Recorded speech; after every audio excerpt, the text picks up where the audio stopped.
Assalamualaikum warahmatullahi wabarakatuh. Perkenalkan, nama saya Alzahra Cahaya Suragadi Pramana dengan NIM I.2510091 dari Fakultas dan Prodi Ilmu Komputer. Di sini saya akan menjelaskan bagaimana cara instalasi Linux Mint di dalam Oracle VirtualBox. Lalu kita kasih nama VM name-nya itu Linux Mint. Terus ISO image-nya Linux Mint. Masukin, terus udah dari situ kita matiin aja proceed build and item installation-nya, terus finish. Lalu kita tinggal tunggu dan start. Bisa diklik 2 kali atau klik yang start juga boleh. Sini masuk, tunggu.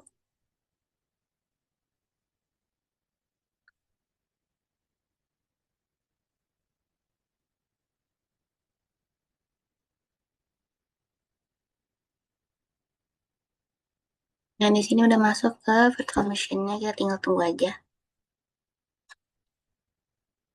Di sini kita langsung pilih yang paling atas, Start Linux Mint, dan klik Enter. Loading. Dan di sini kita udah masuk ke dalam Linux Mint-nya. Tapi belum selesai, kita harus install Linux Mint terlebih dahulu.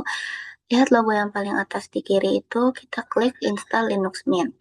Klik sekali atau klik 2 kali. Sehingga dia bisa nge-install Linux Mint itu dengan benar dan cepat.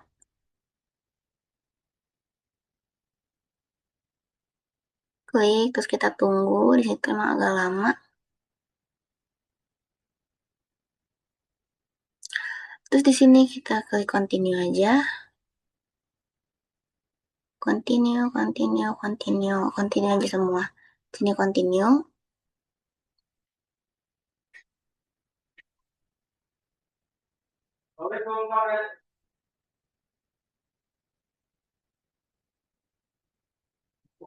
Terus tinggal continue lagi.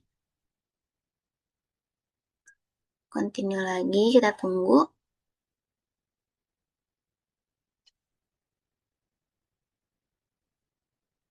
Di sini kita install now aja. Di situ kita nggak akan kenapa-napa kalau file atau dokumennya, karena di sini kan kita nggak install dalam VirtualBox, jadi baru gitu. Ini continue aja ya, nggak apa-apa, continue aja. Nanti kalau misalkan udah continue, kita restart. Sudah, kita tunggu. Di situ emang agak lama ya. Tunggu. Di sini namanya itu bebas mau Jakarta mau di mana, itu cuma buat jadi patokan lokasi aja. Udah, dari situ lanjut. Di sini nama kita sendiri kita tulis. Nama kita, komputer namanya juga samain, mau beda juga nggak apa-apa, tapi ada nama kitanya gitu. Terus passwordnya yang gampang diingat aja. Nah, terus continue. Tunggu. Dan dia copying files. Di sini agak lama, nanti bakalan di-cut aja. Kita tinggal tunggu aja. Nah, di sini sudah, kita langsung klik restart now.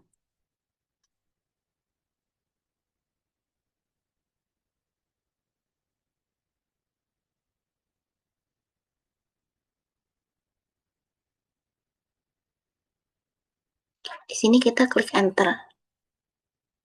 Press enter. Lalu kita akan masuk ke dalam Linux Mint-nya. Enter. Nah, tunggu aja. Nanti bakal masuk.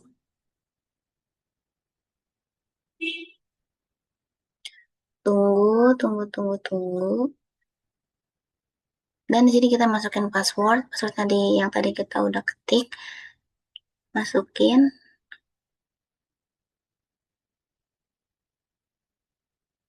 Masuk.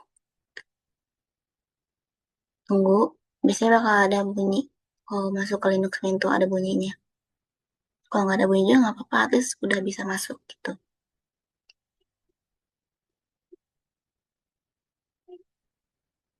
Nah, kita udah di dalam Linux Mint 22.2. Udah dari sini, kita close saja, terus langsung aja kita masuk ke praktek perintah-perintah dasar di Linux. Oke, lanjut di sini kita akan langsung masuk ke fungsi dasar perintah Linux. Di sini kita udah masuk ke dalam Linux Mint-nya, lalu kita langsung aja masuk ke CMD atau terminal Linux. Di sini kita buka dulu.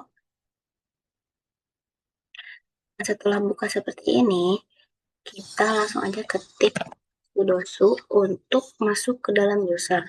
Ini kita ngapain sih? Kita tuh sedang melakukan fungsi dasar perintah-perintah di dalam Linux melalui terminal atau CMD. Sudoku ini fungsinya untuk sudoku ini masuk untuk ke user root. Jadi kita pakainya tuh user root, bukan user kayak begini kan. Kita tinggal ketik enter, kita masuk password.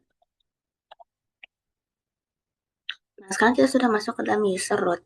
Terus yang pertama kita akan ke sini, kita ketik ls. ls itu fungsinya untuk nunjukin isi folder. Nah, ini ada update, kita close aja.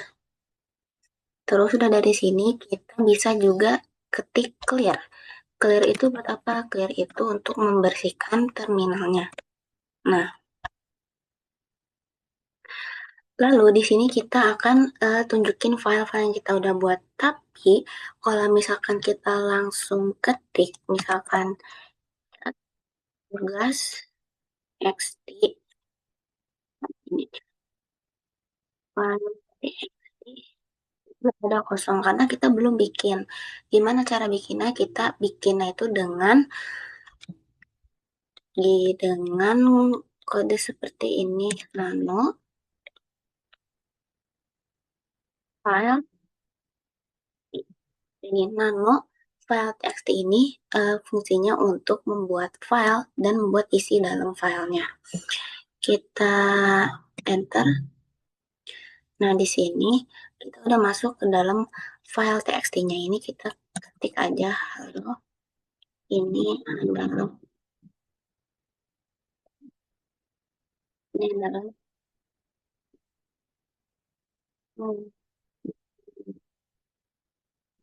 kita mau kita yes, kita y, terus kita enter. Nah, gimana cara kita bisa ngelihat isinya itu? Kita klik lagi di ls.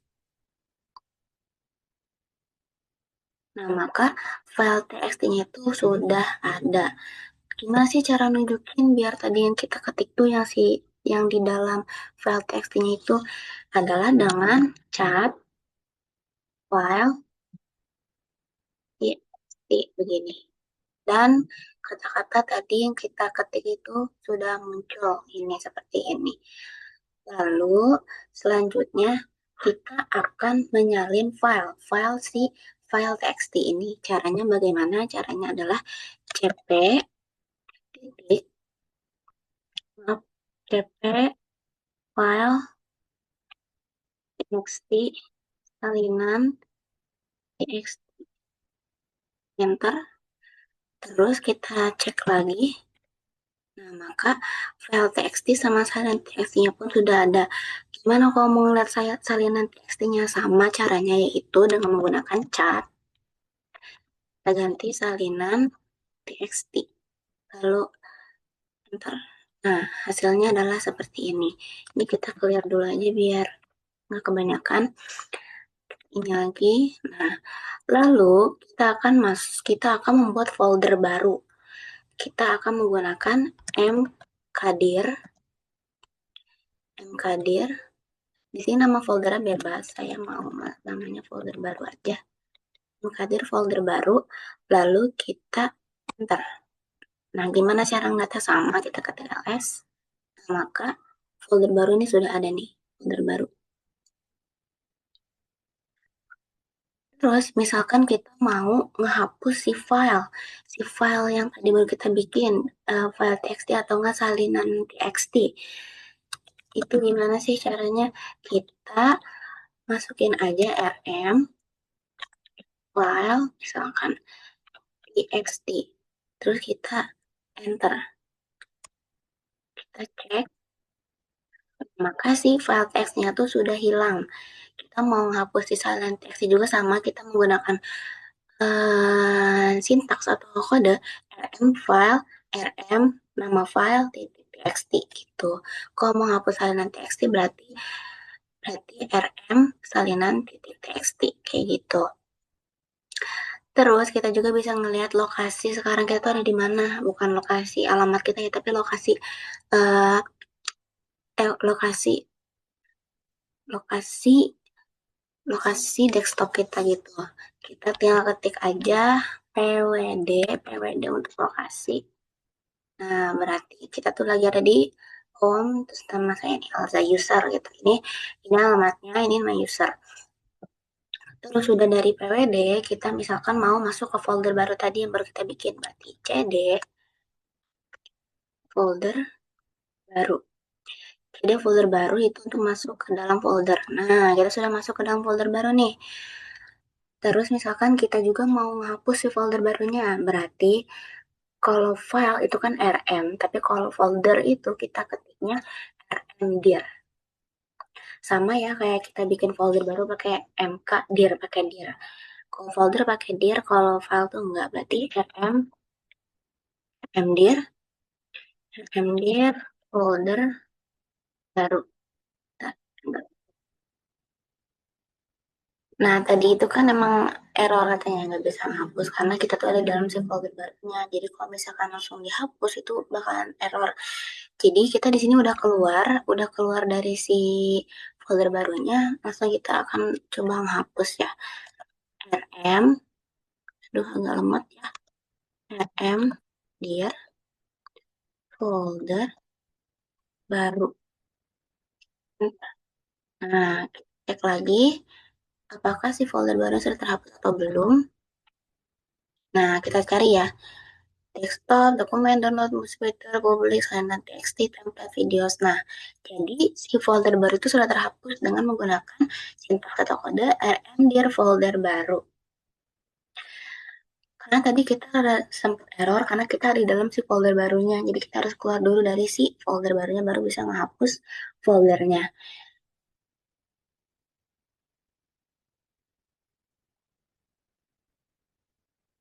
Terus sudah dari sini kita akan masuk ke who. Who itu fungsinya untuk melihat user. Kita tinggal ketik aja who. Nah, ini adalah kita nih, user. Ini user. Terus sudah dari sini kita bisa melihat proses berjalan si terminal atau CMD ini. Ketik ps, enter. Nah, ini dia. Terus sudah dari situ yang terakhir ada kmod 77 nama file txt. Itu tuh dia fungsinya adalah untuk mengatur izin file. Nanti si salinan, kita ini file kan ada salinan txt doang. Nah, nanti si salinan txt tuh kita bisa atur izin filenya. Tuh, langsung aja kita ke ya, tujuhnya 3 kali. Tuh, 2, 3. Namanya salinan txt. Enter, kita cek.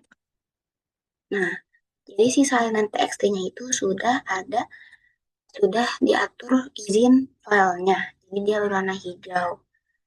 Begitu. Terus kalau misalnya kita mau keluar tuh kayak gimana? Kita mau keluar berarti kita ketik exit. Dan kita sudah keluar. Oke, mungkin segitu aja penjelasan dari saya yaitu tentang fungsi dasar perintah Linux. Yang tadi bisa kita ketahui ya kalau misalkan di terminal atau CMD Linux sendiri itu bisa juga kita masukin kode-kodenya itu kayak seperti dalam Windows. Mungkin segitu saja dari saya. Mohon maaf jika ada kekurangannya atau kesalahan atau sempat errornya. Uh, Semoga bermanfaat. Wassalamualaikum warahmatullahi wabarakatuh.